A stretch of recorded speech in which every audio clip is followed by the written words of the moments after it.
مطلوب عادل هذا المطلوب. بدر الدين الإدريسي من المغرب تكلم في نفس السياق. رضوان بوحنيكة من الجزائر صحفي بالجزائر تكلم في نفس السياق. وأشرف محمود من مصر تكلم في نفس السياق. تفاعل الجمهور الكل في نفس السياق، لابد أن نكونوا يد واحدة. والفاعلين في نفس السياق ولا ايه؟ نعم، الفاعلين الحقيقيين اللي باش يصحوا لاكور ويطبقوه في نفس السياق. يلزمهم يكونوا في نفس السياق. على كل ما عندهمش حل اخر. المظالم متواصله، مصلحه واحده. المظالم متواصله هاو شفناها. مش جديده زاد سمير، ما هي جديده المظالم. ما نساوش حاجه اخرى. لا معطيات جديده هذه، لا واختيار المعطيات الاخطر، هذه المعطيات الاخطر. ما نساوش حاجه اخرى. اليوم شمال افريقيا الكل غاضب على حيث حياته، لكن في افريقيا نفسها فما بلدان غاضبه. اليوم غانا غاضبه على عيسى حياته. اليوم غانا فما شارع رياضي في غانا مستاء جدا من عيسى حياته من الكاف. لابد ان نستغلوا. فما بعض البلدان كذلك مستاء من عيسى حياته. لابد ان نستغلوا العامل هذايا. المهم ان نكونوا يد واحده، يد واحده. قبل ما نوصلوا شكون نرشحوا، وقبل ما نوصلوا شكون نتكلموا، وقبل ما نوصلوا نطرحوا. يعني كانك تدعو الى اختراق افريقيا، خاصه نيجيريا والجابون وبرشا بلدان. يعني شوف انا راني مع الكلام هذا الكل، والوحده الاقليميه والوحده العربيه، لكن عمليا صعيب. عمليا راهو تحكي على 27 سنه يا عادل يا سمير، تحكي على كاف. نكمل لك فكرتي، الرئاسه قلت مش على الرئاسه. لا مش احنا توا غدوه نجموا نجتمعوا ونخرجوا قرار بإدانة او باستنكار للكاف من العقوبات على المغرب. سهله في ساعه تعمل. باش نعطيك انا شبيه الكاف اجتمعت نهار 3 فيفري بعد 31، واجتمع نهار 6 فيفري، ونحن من نهار 31 جانفي نحن نحكي البعد الاقليمي لليوم ما اجتمعناش. مازلنا علاش لا؟ مازال يعني جامي تروتار تو نجموا نجتمعوا، مازال عندنا الوقت نجموا نجتمعوا. شنو المشكل؟ باهي وكي نخرجوا ونخرجوا بقرار بواحد. القرار ايش يقول؟ يقول انه نستنكر ابعاد المغرب على المسابقه بتاع 2017 ونطلبوا من الكاف بكل لطف وكذا تطبيق القانون عن طريق اتحاد شمال افريقيا. فوالا ينجم يعملها. علاش نمشيو بالسلبيه هذه؟ علاش نمشيو بالسلبيه هذه؟ ثم قراءه الواقع. هاو الواقع اش يقول؟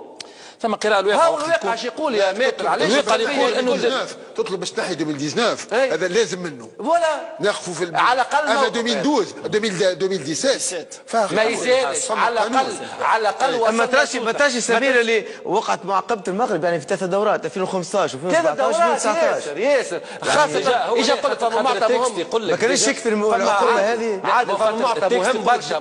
فما معطى مهم برشا بربي في 30 ثانيه. معطى مهم برشا. احسب لي في 30 ثانيه. الصحافه العالميه معاك وقت اللي تتكلم فرنسا فوتبول وليكيب تقول مهزله سيكو عيسى حياته يقرا ويعاودوا له ويشوف يخلخل يخاف من الصحافه العالميه، الصحافه العربيه. هذا كله وسائل ضغط كبيره. مع تحالفنا نحن، مع كلمتنا تكون موحده، لابد ان يراجع اموره. باهي انا معك، لكن انا الحقيقه نمن برشا انه نحن رانا ظرفيين. سمير ما نكذبوش على رواحنا، رانا ظرفيين ننفعلوا ومن بعد نسكتوا، نعيطوا ومن بعد اصواتنا تخفت، نحبوا نعملوا وحده وطنيه ولا وحده اقليميه ومن بعد نوخروا التالي. المظالم التحكيميه راهي موجوده. شمال افريقيا ماهوش ممثل كما يجب وما عندوش ان بريفيليج في وسط الكافره ودوبوي مش جديد. كان نحب نرجع قلت البارح قلت البارحين عملنا فيتير على المظالم التحكيميه اللي تسلطت على تونس. نقصت شويه في فتره ما وقت اللي ما كانش كان في لجنه التحكيم 2012 و2013 دعم الحكام، وكانت حاجه اخرى. طارق بوشماوي عاون في الموضوع ما نقولوش لا، لكن على امتداد ال 27 عام كان ما جبتهاش انت بذراعك راهو ثم تجاوزات وثم كذا. اما كي تحك ركاب باللغه مع لي ناسيون الاخرين الاكبر منك اللي عندهم موقع اخر اللي عندهم علاقات شخصيه تلقى روحك بعيد. دونك اليوم البلان داكسيون مش بالكلام ومش بالتشاؤم ومش بالوحده، لا لازم ثم بلان داكسيون قصير المدى وطويل المدى. انا اليوم معاك لازم ثم رغبه زاده. راهو هاو المغرب كي تم اقصائها مباشره من 2015 ما تكلم حد، خاطر قبل 2015 ما كانش الضرر جماعي، كان الضرر فردي. مازالت ما طاش موقفها، ماكش فاهمني. مازالت المغرب ويلزمنا مهما تكون موقف المغرب يلزمنا نساندوها. مش على لا انا اعطيتك اكزومبل. قلت لك المغرب منذ تاريخ ديسمبر قالوا 2015 راك ماكش في تلعب تطبيقا للنص اللي موجود، باعتبار انك شكون اللي يتكلم على المغرب ابار الصحافه والاعلام. ان نحكي لك قرار سيادي ما تكلمنا كان من بعد وقت اللي انا عندي ضرر ندخل. ما نحبش نحكي على الدربيات كيفاش تصير والسخونه اللي ما بيناتنا وكذا. اليوم صحيح اما لازم بادره، لازم واحد يدز الباب ويقول راني موجود. وكي يقول راني موجود نقولوا راه البلان داكسيون مش في شهر وشهرين وثلاث، وينجم يسلط عقاب وينجم يمشي. خاطر لي الذراع لازم برشا قوه. راه برشا نفوذ برشا. انا عطيتكم دي اكزامبل، قلت لك لي كوميسيون الكبار شكون موجود فيهم، لي كوميسيون اللي عندهم بعد عقابي وتاديبي شوف شكون موجود فيهم.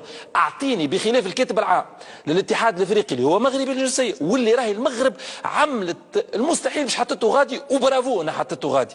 اعطيني ابار في لي كوميسيون، نحكي لك ما نحكيلكش في المجالس التنفيذيه، ما نحكيلكش على الثلاثه عرب افريقيا اللي موجودين في لي كوميسيون غادي وين تشد الكره بالكدا بالكدا، تحكيميا تاديبيا قضائيا. وين اخويا هو على كل حال